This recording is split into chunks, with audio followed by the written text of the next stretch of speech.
Interlink, your gateway to seamless digital connection and resource optimization. Connect, mine, and recover with unparalleled efficiency. Build, earn, and grow with Interlink. ఈ రోజు మనం digital ఆర్థిక ప్రపంచంలో అత్యంత కీలకమైన కొంచెం సంక్లిష్టమైన ఒక అంశాన్ని డీకోడ్ చేయబోతున్నాం. అదే 2026 నాటి ఇంటర్లింక్ ఫ్రేమ్వర్క్, అలాగే హాంకాంగ్లో అమల్లో ఉన్న SFC-WASP రెగ్యులేటరీ ప్రమాణాలు.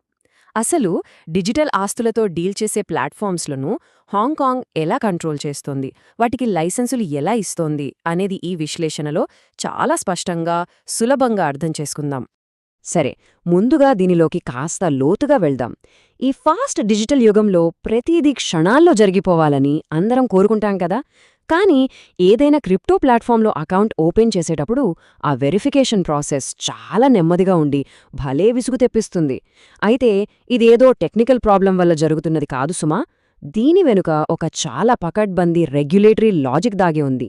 ఆ లాజిక్ ఏమిటో తెలిస్తే అసలు ఈ సిస్టమ్ ఎందుకు ఇలా డిజైన్ చేయబడిందో అర్థమవుతుంది. సెక్షన్ 1, పదజాలం డీకోడింగ్. ముందుగా హాంకాంగ్ నిబంధనల గురించి మాట్లాడేటప్పుడు పదే పదే వినిపించే ఈ SFC మరియు WASP, ఈ రెండు కీలక పదాలను ఫటాఫట్ డీకోడ్ చేద్దాం. ఇక్కడ అసలు విషయం ఏమిటంటే, SFC అంటే సెక్యూరిటీస్ అండ్ ఫ్యూచర్స్ కమిషన్. సింపుల్గా చెప్పాలంటే ఇది హాంకాంగ్కు చెందిన ఒక అతిపెద్ద వాచ్డాగ్. ఏదైనా ఫైనాన్షియల్ సిస్టమ్ సక్సెస్ అవ్వాలంటే ముందుగా పెట్టుబడిదారులకు దానిపై నమ్మకం కలగాలి కదా. ఆ నమ్మకాన్ని క్రియేట్ చేసేదే ఈ SFC. మార్కెట్లో మోసాలు జరగకుండా, లావాదేవీలు పారదర్శకంగా, నిష్పక్షపాతంగా జరిగేలా చూసుకునే బాధ్యత మొత్తం వీళ్లదే అన్నమాట. ఇక రెండవ పదం WASP, virtual asset service provider. ఇదొక గుడుగు లాంటి పదం. అంటే కేవలం బిట్కాయిన్ కొని అమ్మే సాధారణ క్రిప్టో ట్రేడింగ్ మాత్రమే కాదు, డిజిటల్ ఆస్తులను భద్రపరిచే కస్టోడియన్ సేవలు దగ్గర్నుంచి రియల్ ఎస్టేట్ లాంటి నిజ జీవిత ఆస్తులను డిజిటల్ టోకెన్లుగా మార్చే పెద్ద పెద్ద ప్లాట్ఫాముల వరకు అన్నీ దీని కిందకే వస్తాయి. వర్చువల్ ఆస్తులతో ఏమాత్రం వ్యాపారం చేస్తున్నా వాళ్లు ఖచ్చితంగా ఈ WASP పరిధిలోకి రావాల్సిందే. సెక్షన్ 2, ఇంటర్లింక్ వ్యూహాత్మక ఎంపిక. మరి ఇదంతా ఇంటర్లింక్కి ఎలా కనెక్ట్ అవుతుంది? చైర్మన్ కేవీ గారి దూరదృష్టితో ఇంటర్లింక్ ఈ కఠినమైన రూల్స్ని కావాలనే వ్యూహాత్మకంగా ఎలా ఎంచుకుందో ఇప్పుడు చూద్దాం. ఇంటర్లింక్ ఈ కఠినమైన ఫ్రేమ్వర్క్ని ఫాలో అవ్వడానికి మొదటి ప్రధాన కారణం సంస్థాగత చట్టబద్ధత. మార్కెట్లో చూస్తే వేలాది క్రిప్టో యాప్లు పుట్టగొడుగుల్లా పుట్టుకొస్తున్నాయి, కానీ వాటన్నింటికీ చట్టబద్ధత ఉండదు కదా. ఇంటర్లింక్ కూడా ఏదో ఒక సాధారణ క్రిప్టో యాప్ లాగా మిగిలిపోవాలని అనుకోలేదు. దీనిని ఒక గుర్తింపు పొందిన, పూర్తిస్థాయి లైసెన్స్ కలిగిన ఫైనాన్షియల్ ఇన్స్టిట్యూషన్గా నిలబెట్టాలనేదే వాళ్ల లక్ష్యం. ఇలాంటి చట్టబద్ధత వల్లే మార్కెట్లో ఒక బలమైన నమ్మకం ఏర్పడుతుంది. ఈ రేంజ్ చట్టబద్ధత రావాలంటే రెండో మూలస్తంభం చాలా పక్కాగా ఉండాలి. అదే మనీ లాండరింగ్ నిరోధం, సింపుల్గా AML.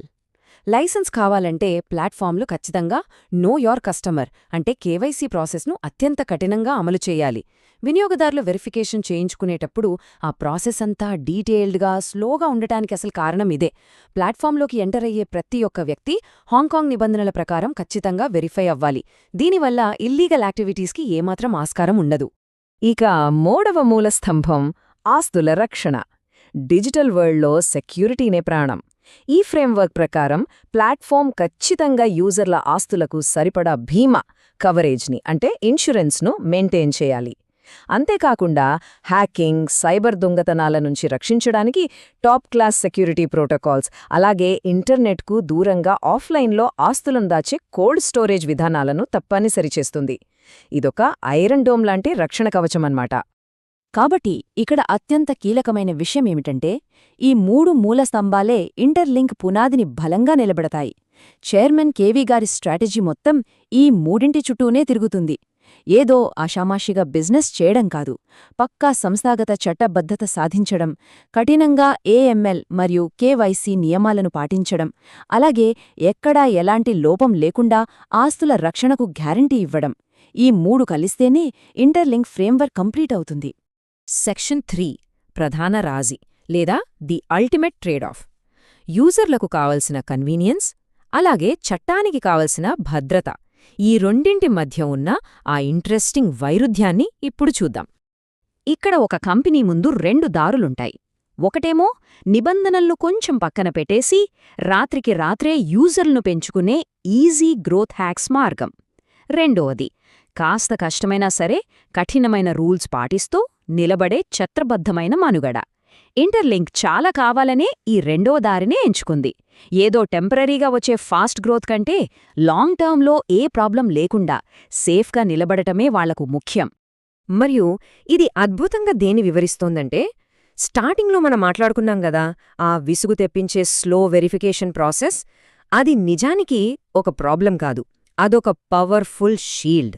ఈ ఎస్ఎఫ్సి వ్యాస్ ప్రమాణాలు పాటించడం వల్ల ప్రస్తుతానికి అకౌంట్ ఓపెనింగ్ స్లో అవ్వచ్చు, కానీ ఈ పర్ఫెక్షనే రేపు పొద్దున్న ప్లాట్ఫామ్ను రక్షిస్తుంది. రూల్స్ బ్రేక్ చేశారని చెప్పి గ్లోబల్ రెగ్యులేటర్స్ సడన్గా వచ్చి ప్రాజెక్ట్ను క్లోజ్ చేసే ప్రమాదం లేకుండా ఈ కఠినమైన ఫ్రేమ్వర్క్ ఇంటర్లింక్ను పర్మనెంట్గా సేఫ్ చేస్తుందన్నమాట. ఇక ముగింపుగా ఒక ఆసక్తికరమైన ప్రశ్న గురించి ఆలోచిద్దాం.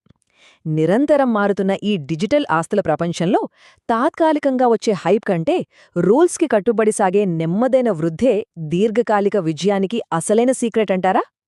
అప్పటికప్పుడు పని పూర్తయ్యే కన్వీనియన్స్ కంటే పటిష్టమైన భద్రత ఎప్పటికీ బెస్ట్ అని ఇంటర్లింక్ డెసిషన్ ప్రూవ్ చేస్తోంది. ఈ యొక్క పాయింట్ అర్థం చేసుకుంటే అసలు డిజిటల్ ఆస్తుల ఫ్యూచర్ ఎటువైపు వెళ్తోందో మనం చాలా ఈజీగా అంచనా వేయొచ్చు.